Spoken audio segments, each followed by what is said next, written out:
Existe um motivo pelo qual a maioria das pessoas vive presa. Existe uma prisão que poucas pessoas percebem que estão vivendo. Ela não tem grades, não tem muros, não tem vigilantes e mesmo assim controla decisões, comportamentos e até o rumo de uma vida inteira. Essa prisão tem um nome simples, mas extremamente poderoso: a opinião dos outros. Pense por um momento na quantidade de pequenas decisões que você toma todos os dias, levando em consideração como será visto. A roupa que você escolhe vestir, a opinião que você decide não expressar, a ideia que você prefere guardar em silêncio, a atitude que você segura por medo de parecer estranho, a postagem que você escreve e depois apaga. Quase sempre existe um pensamento silencioso por trás dessas decisões. E se julgarem? E se acharem ridículo? O que vão pensar de mim?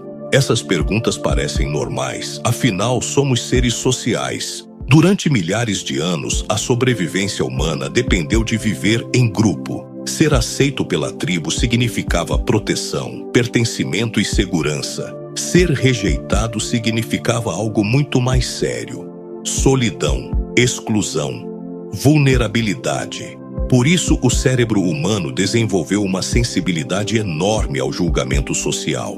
Mas existe um ponto em que essa sensibilidade deixa de ser adaptação social e se transforma em submissão psicológica. Uma coisa é considerar o contexto ao agir. Outra, completamente diferente, é permitir que o julgamento imaginado das outras pessoas determine quem você pode ou não ser. Napoleon Hill chamava isso de um dos grandes inimigos da realização humana, o medo da crítica. Entre todos os medos que influenciam o comportamento humano, esse talvez seja um dos mais silenciosos e mais poderosos, porque ele raramente aparece como medo explícito. Ele aparece como hesitação, como autocensura, como aquela sensação estranha de que você deveria ser um pouco diferente para ser aceito. Aos poucos, sem perceber, a pessoa começa a editar a própria personalidade. Ela suaviza opiniões, evita certos comportamentos, esconde partes da própria identidade. Tudo para manter uma imagem que pareça aceitável. E nesse processo, acontece algo que quase ninguém percebe. A vida começa a ser construída em função da plateia, não da essência. Muitas pessoas acreditam que estão reagindo ao olhar das outras pessoas, mas existe uma possibilidade que raramente é considerada. E se o julgamento que você teme não estiver realmente acontecendo? E se grande parte dessa pressão estiver sendo criada dentro da sua própria mente? Existe um mecanismo psicológico chamado projeção. Ele funciona de forma muito simples. Quando carregamos inseguranças internas, começamos a enxergar essas inseguranças refletidas no comportamento dos outros.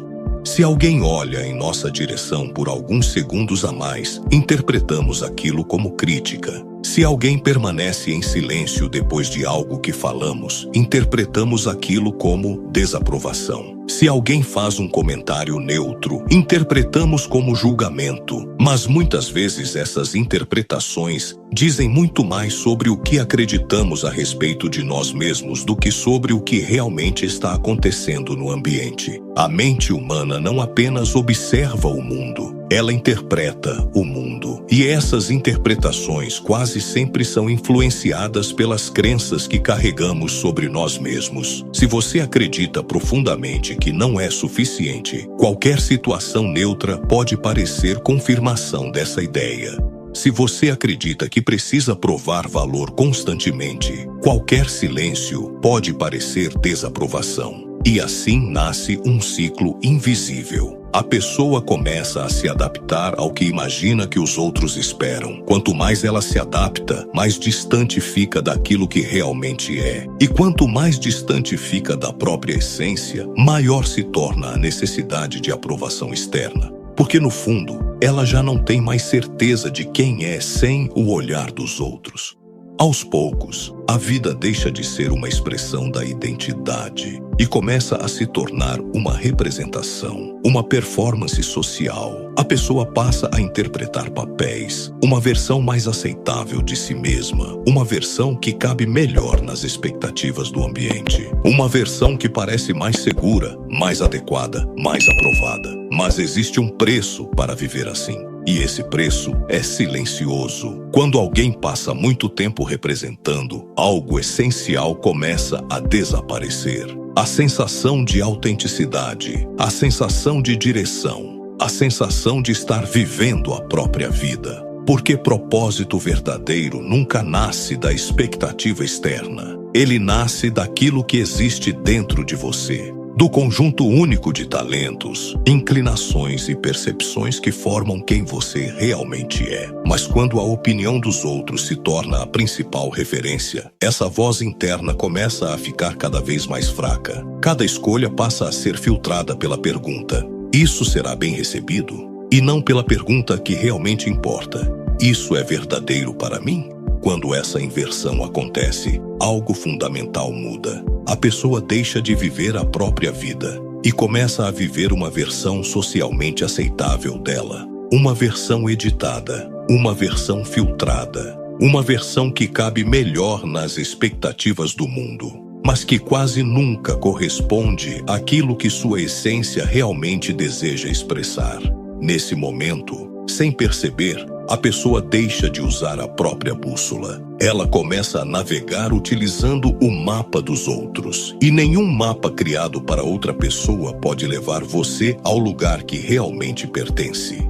Quando alguém passa tempo demais vivendo em função da opinião dos outros, existe uma consequência silenciosa que quase nunca é percebida no início: a perda gradual da própria identidade. Isso não acontece de forma brusca, não é uma ruptura dramática, nem uma mudança que a pessoa consegue perceber claramente no momento em que começa. Na verdade, esse processo é lento, sutil, quase invisível. Ele começa com pequenas concessões, uma opinião que você decide não dizer para evitar conflito, uma escolha que você muda porque imagina que será julgada, uma atitude que você abandona porque alguém pode não entender. No início, essas decisões parecem insignificantes. Afinal, quem nunca se adaptou ao ambiente para evitar desconforto? Mas existe uma diferença importante entre adaptação e distorção. A adaptação preserva quem você é, enquanto permite convivência social. A distorção acontece quando, para ser aceito, você começa a abandonar partes verdadeiras de si mesmo. E quando isso se repete muitas vezes, algo profundo começa a acontecer. Você passa a viver de acordo com expectativas externas, não mais de acordo com aquilo que realmente sente. Napoleon Hill dizia que cada ser humano possui dentro de si uma combinação única de talentos, inclinações, percepções e forças criativas. Essa combinação forma algo que poderíamos chamar de direção natural da vida de uma pessoa. Existe um tipo de caminho que corresponde à sua natureza. Existe um tipo de trabalho que ativa sua energia.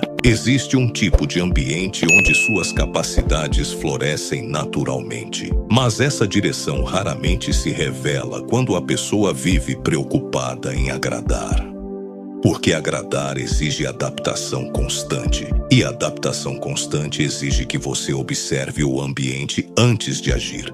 O problema é que, quando alguém passa anos fazendo isso, algo começa a mudar internamente. A pergunta que guia as decisões deixa de ser: o que faz sentido para mim? E passa a ser: o que será bem aceito? Essa mudança parece pequena, mas ela altera completamente a arquitetura da vida. Porque quando a aprovação se torna a bússola principal, a pessoa passa a construir uma identidade baseada em aceitação. E aceitação é algo extremamente instável. O que hoje agrada amanhã pode incomodar. O que hoje parece correto amanhã pode ser criticado. Quem constrói a própria identidade tentando agradar, acaba vivendo em permanente ajuste, sempre adaptando postura, sempre recalculando o comportamento, sempre revisando quem deveria ser para manter a aprovação. Mas viver assim tem um custo psicológico enorme, porque ao tentar se tornar alguém aceitável para todos, a pessoa perde contato com aquilo que realmente é. E quando essa desconexão se prolonga por tempo demais, surge uma sensação difícil de explicar. Um tipo de cansaço interno, uma sensação de vazio, uma impressão de que algo está errado, mesmo quando aparentemente tudo está funcionando. Muitas pessoas descrevem essa sensação como falta de propósito, mas muitas vezes o problema não é a ausência de propósito, é excesso de adaptação. Quando você passa muito tempo tentando corresponder ao que os outros esperam, sobra pouco espaço para descobrir aquilo que sua própria natureza pede. E então surge uma contradição curiosa. A pessoa tenta agradar para ser aceita, mas quanto mais se distancia da própria essência, menos autêntica se torna. E a autenticidade é uma das forças mais magnéticas da experiência humana. Napoleon Hill observou algo interessante ao estudar indivíduos extraordinários. Eles possuíam estilos diferentes, histórias diferentes, personalidades completamente diferentes, mas compartilhavam uma característica em comum. Eles não entregavam a outras pessoas o direito de definir quem deveriam ser. Isso não significa ignorar o mundo. Não significa rejeitar todo o feedback. Não significa viver em confronto permanente com o ambiente. Significa algo muito mais simples. Manter uma referência interna. Uma espécie de centro psicológico que não depende da aprovação constante para existir.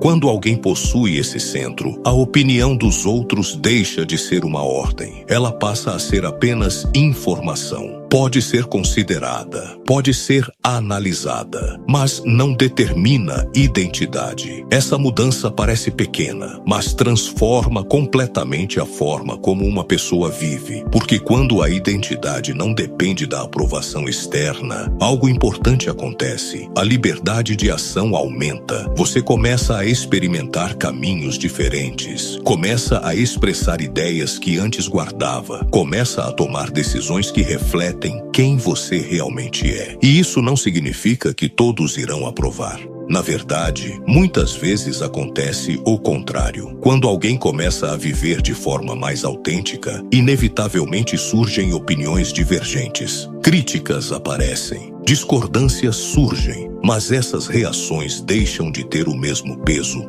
porque a referência interna se fortaleceu. Existe um ponto importante que muitas pessoas precisam compreender. Ser criticado não significa estar errado. Ser desaprovado não significa estar perdido. E desagradar algumas pessoas muitas vezes é simplesmente consequência de viver de acordo com sua própria direção. Hill afirmava que nenhuma realização verdadeira acontece sem algum nível de resistência. Quem tenta agradar a todos, inevitavelmente, acaba vivendo uma versão reduzida da própria vida. Porque agradar a todos exige eliminar tudo aquilo que pode gerar desconforto. Mas muitas vezes são exatamente essas diferenças que revelam a essência de alguém. Talentos incomodam, ideias novas incomodam, mudanças incomodam. Tudo aquilo que rompe padrões costuma gerar reação. E isso não é necessariamente um problema. Às vezes é apenas o sinal de que você está seguindo um caminho que realmente pertence a você. Talvez a pergunta mais importante que alguém possa fazer a si mesmo seja extremamente simples. Se ninguém estivesse observando sua vida, se nenhuma opinião externa tivesse peso, se nenhum julgamento tivesse importância, que escolhas você faria de forma diferente? Essa pergunta costuma revelar algo interessante. Ela aponta para desejos que foram silenciados, direções que foram abandonadas, partes da identidade que ficaram escondidas por medo de desaprovação. E quando alguém começa a prestar atenção nessas respostas, algo importante começa a acontecer. A vida deixa de ser uma tentativa constante de agradar e começa começa a se tornar uma expressão verdadeira daquilo que existe dentro de você. Nesse momento, a opinião dos outros perde o poder de controlar seu caminho. Não porque as pessoas deixaram de opinar, mas porque você finalmente decidiu que sua vida não pode ser dirigida por um olhar externo. Ela precisa ser dirigida pela única bússola que realmente conhece o seu destino, a sua própria consciência.